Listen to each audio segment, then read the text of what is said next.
Ladies and gentlemen, and welcome back into another edition of Key Time Sports. It's Key Time coming back to talk about the college football playoff national championship game between the Ohio State Buckeyes and the Notre Dame Fighting Irish. So, this was an all time classic game.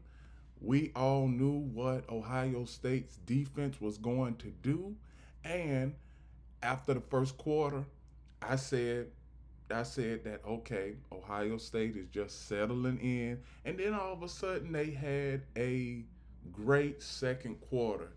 They scored three touchdowns in the second quarter, and the defense really put the clamps down on the Notre Dame Fighting Irish. So there are a few statistics right here. So Riley Leonard, who had a good season, 22 of 31, 255 yards, two touchdowns, zero interceptions. He had a good stat line. But one thing, the Notre Dame rushing attack wasn't able to get it into gear. They only had 53 yards of total rushing offense. That's all. And Will Howard, he had a good game, and he started off the game 14 of 14, and he finished the game 17 of 21, 231 yards, two touchdowns, and one interception. Now, when we see what is going on, now we see where the Ohio State Buckeyes, this was just a minor bump in the road for them. It really was. The the loss to Oregon and the loss to Michigan was just a minor bump in the road for them. But now we see where it was all worth it in the end. Will Howard, I don't know if he is coming back for, I don't know if he's coming back to Ohio State later on this year for the next season, but he looked great last night, and I'm pretty sure his NFL stock just rose along with Riley Leonard. Now, Ohio State's rushing game, they had over 200 yards. Quinshawn Judkins cracked over 100. Real Howard, he had his 57. Travion Henderson, he had 49. M.A. Ubuka, he had 13 on one carry.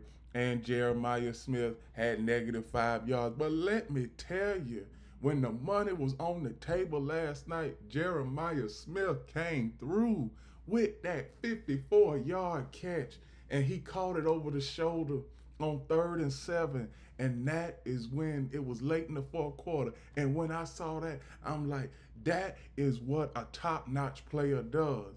I mean, it was 3rd and 7. Notre Dame was coming with the pressure. I said to myself, I'm like, Ohio State, they can't give the ball back to Notre Dame because they might go down and score, and this game might go into overtime. But lo and behold, Jeremiah Smith, 54 yards down to the 18-yard line, and that was basically game over right there. Here are some more stats when it comes to the receivers for Ohio State. Like I just said, Jeremiah Smith, 5 catches, 88 yards. Emek Ubuka, 6 catches, 64 yards. Cardinal Tate, 2 catches, 35 yards. Quinshawn Judkins, 2 catches, 21 yards. Brandon Innings, 1 catch, 19 yards. And G. Scott Jr., 1 catch for 4 yards. And for the Notre Dame receiving attack, Jaden Green, 6 catches, 128 yards. Mitchell Evans, four, 4 catches, 52 yards. Bo Collins, 4 catches, 32 yards. Eli Ryden, 22 catches, 20 yards. Chris Mitchell, 2 catches for 16 yards. Jordan Fasten, 1 catch, 6 yards. Jeremiah Love, 2 catches, 5 yards. And Jaden Harrison, 1 catch for -4 yards. Now, both of these teams had a turnover. But one thing about it, Ohio State, when they fumbled the ball, Notre Dame didn't score a touchdown immediately off of it. So Ohio State's defense came to play last night, and you can see it. You can see where the defense for both defenses did a really good job. But I believe that Ohio State, yes, Ohio State, they had the better players, they had the better scheme. And right after the game, I heard this question about should Notre Dame play in a conference. It seems like every year we are having that question now because Notre Dame, they are an independent. They win all of their games. They only lost 2 games throughout the entirety of the season. They lost to the memorable loss was to NIU, Northern Illinois University, early in the season, and then they went on a tear, a 11 game winning streak, excuse me, and then that's what led up to the national championship game last night. Now, Ohio State has won 7 straight games over Notre Dame dating back to 1936. Every other game with but before this last night, every other game Ohio State won the previous 6 games over Notre Dame by 14 points or more. But like I've been saying throughout the entirety of the season, Notre Dame did not did not face a tough deficit. They was only down by 4, 7, or 10 points or 11 points throughout the entirety of the season. Now, that Northern Illinois game they lost, they only lost by 2 points. So is Riley Leonard coming back to the Notre Dame Fighting Irish, or is he going to the NFL draft? We will hear. We will hear if he is going to the NFL draft in the coming weeks. Also with Will Howard. Now I just want to get to team stats and third down overall, and then I'm going to talk about the coaches, and then I will be done with the show. So, third down situations. Third down situations. Third down situations. Ohio State was 9 of 12. Notre Dame was 5 of 12 on third down. And like I said, third down was very critical in this game. And there were a few times where Notre Dame had to go for it on third down. They were 3 or 4 on third down.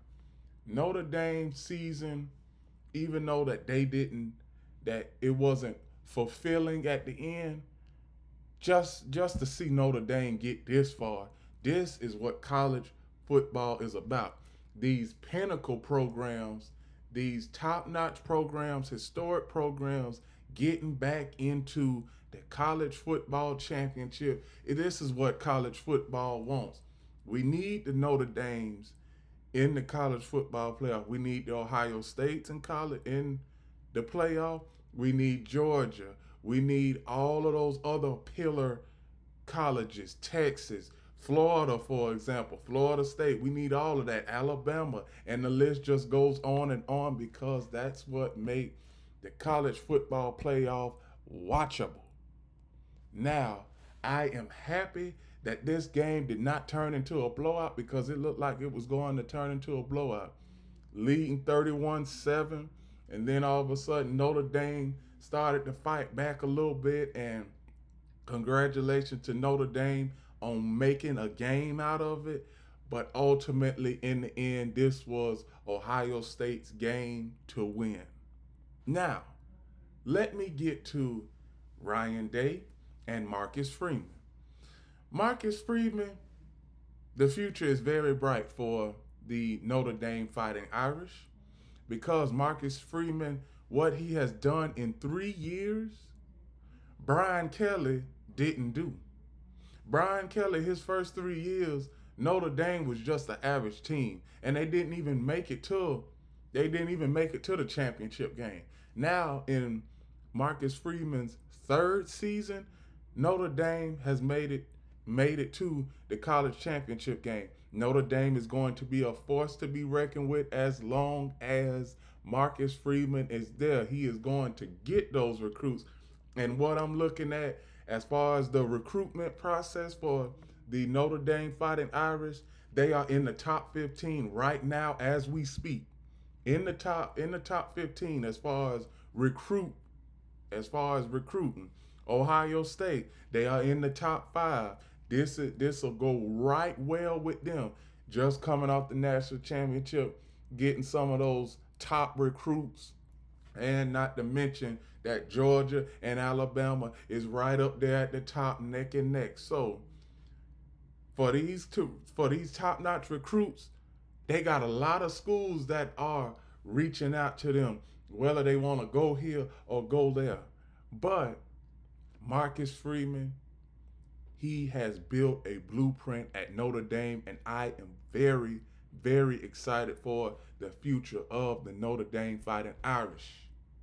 Now, let me switch on over to Ryan Day. Ryan Day, over the last 4 years, he hasn't been able to beat Michigan. We get all of that. We get all of that. That some days you can't beat your arch rival all the time. And then there are some days where you have slip ups here and there. Now, Michigan and Oregon, Ohio State lost to Michigan and Oregon. Now, they played Oregon in the playoffs and they pretty much beat the snot out of Oregon. It was 34-8 at halftime.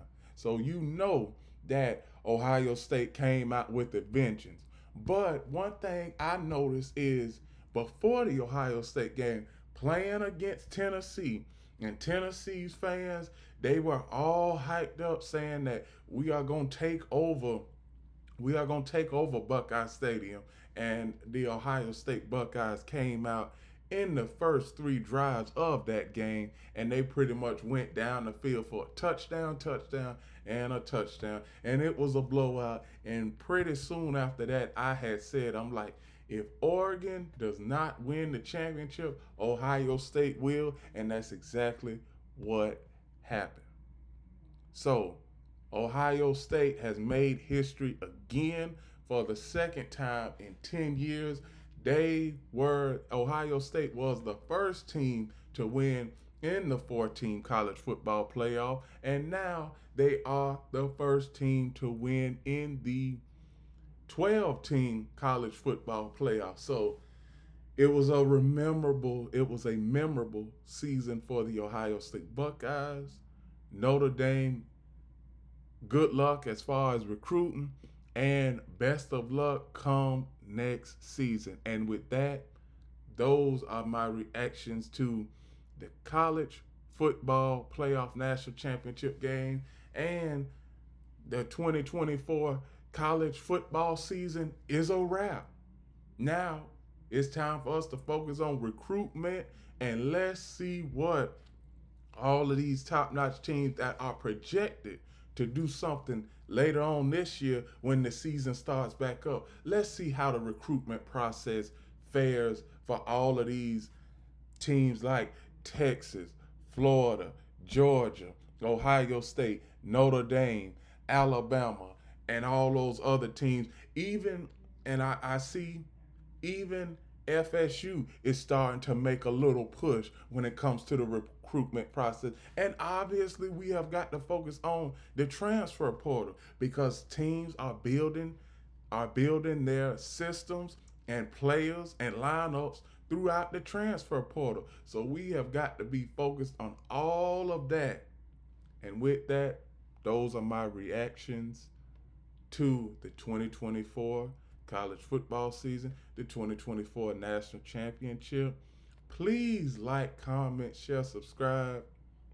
Click the notification bell to get notified of all of my reaction videos, shows, and other content. And also, please like, share, and follow Key City Sports on Instagram. Key City Sports is now on Instagram. So go over there and follow for the latest information on the sports that you like. And one last thing. Remember, the key is always on time.